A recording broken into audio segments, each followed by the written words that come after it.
Уникальные находки, которые вновь напомнили о великом прошлом народа. В конце августа 2022 года на территории башенного комплекса Цори произошло обрушение основания стены одного из средневековых наземных склепов. На месте были обнаружены останки более 200 человек, а также одежда, головные уборы мужские и женские, посуда, музыкальные инструменты и почти полный комплект обмундирования воина. Группа сотрудников Института этнологии и антропологии имени Миклуха Маклая Российской академии наук проводит исследования костных останков. И вот теперь стали известны первые результаты, в частности, краниологического и одонтологического анализов. Вердикт: ингуши являются автохтонами Северного Кавказа, а наши современники их прямыми потомками. Представляем вашему вниманию специальный репортаж моей коллеги Луизы Нальгиевой.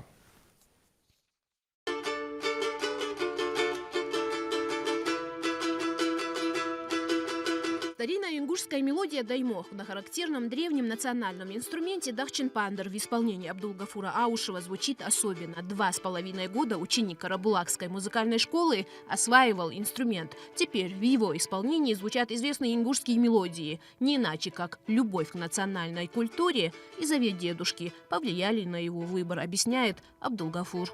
Я выбрал этот инструмент, потому что он наш древний, исконно ингушский инструмент.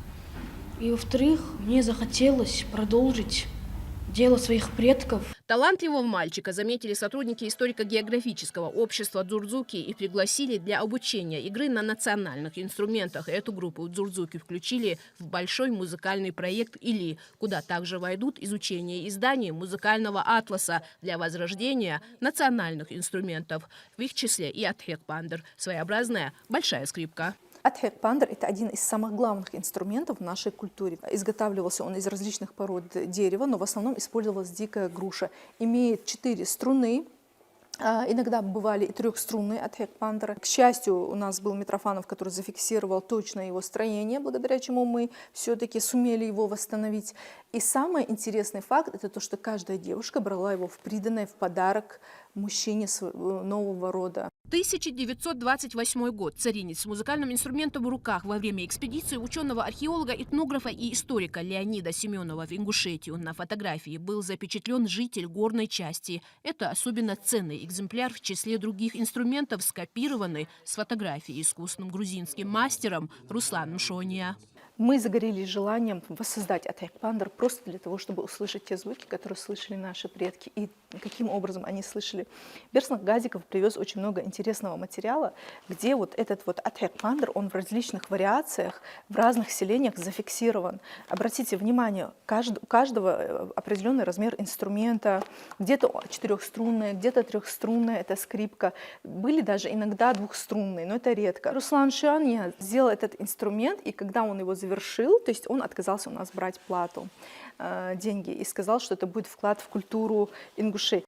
Цори оказался своего рода проводником ингушской культуры через века. После обрушения склепа современникам предстали исторические находки мирового значения. В число воссозданных самобытных музыкальных инструментов войдет и этот архаичный, древний дахчинпандыр, который нашли в склепе, отличающийся уникальным рисунком от предыдущих. Это не первая подобная находка. В разные годы на территории Ингушетии уже находили древние предметы культуры, и каждый по-своему оригинален, что говорит о богатом творческом наследии ингушского народа.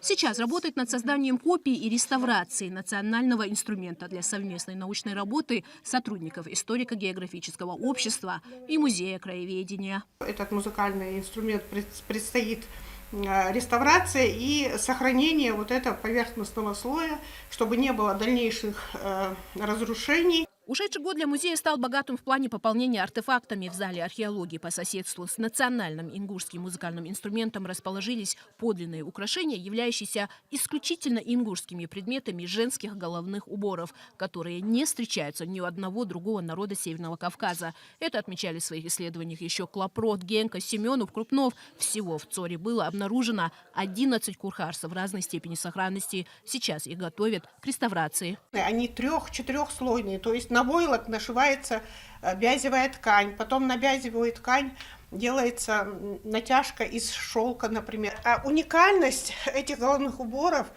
говорит и вот насколько искусные мастерицы были в тот период, какими тканями они пользовались, какими технологиями они пользовались. Шелк, парча, они все проходили по территории шелкового пути. Этот путь пролегал через горную местность.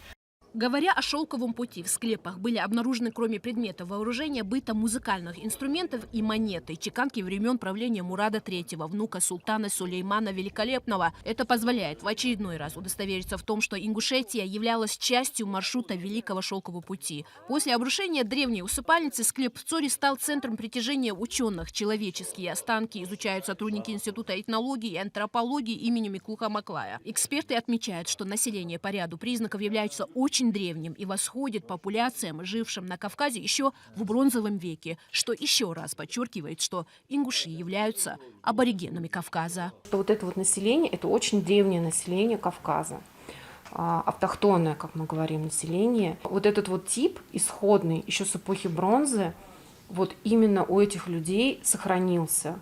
Во время антропологических исследований были определены полувозрастные характеристики погребений, проведены краниологические и одонтологические анализы. И вновь ученым представилась удивительная картина. Редчайший в археологии факт. Здоровые и ровные зубы у останков стали подтверждением того, что в древности ингуши уделяли особое внимание гигиене полости рта. До сих пор в народе есть своеобразные способы борьбы с кариесом и другими болезнями, например, разжевывание толики поваренной соли после приема пищи, чистка зубов золой и другие народные средства, которые ранее передавались из поколения в поколение. Но в последние годы, к сожалению, наши современники не применяют. Конечно же, была, видимо, на довольно высоком уровне гигиена полости рта. Вот, и мы выяснили о некоторых традициях, о некоторых приемах, которые ингушей были приняты, как вот за полостью рта надо было ухаживать после приема пищи. Работу ученые продолжат. Материал объемный, требующий кропотливых исследований, но уже можно говорить о некоторых предварительных итогах. Исходя из данных краниологии, изученные нами материалы показывают то, что вот средневековое население этой территории являлось предками современных ингушей. И все закономерно, все логично. Сейчас московские ученые вместе с коллегами из Ингушетии готовят научные статьи, которые планируют опубликовать в российских и международных научных журналах. В их числе объемная монография на тему «Антропология средневековой Ингушетии». В научном труде археологический раздел будет представлен ингушскими археологами, а раздел «Антропология» составит сведения и результаты исследований сотрудников Института этнологии и антропологии. Как отмечал мой коллега Сергей Юрьевич, сегодня Ингушетия выгодно отличается тем, что здесь наиболее всего изучена антропология средневекового населения. Да, в данном случае горная Ингушетия, но наша выборка, она самая представительная здесь на территории Северного Кавказа, что позволяет нам делать хорошие выводы и, имея наличие такую хорошую статистику, хорошую многочисленную выборку, мы можем уже сделать наблюдения и обобщающие выводы. То, что ингуши, аборигены Кавказа, которых в древности называли галгареями, дзурзуками, кавкасионами, подтверждается трудами Плиния, Страбона, Моисея Харенского, а в последующем исследованиями кавказоведов XIX и XX веков. Сегодня история ингушского народа постепенно восстанавливается. Наши предки как будто бы знали, что их потомки в разные годы столкнутся с тяжкими испытаниями и оставили наследие, которое помогает сегодняшнему поколению не только восстанавливать историю, но и справедливость. Лиза Нальгиева, Муса Ильясов, Ильяс Плиев, Мадина Марзиева. Вести, Ингушетия.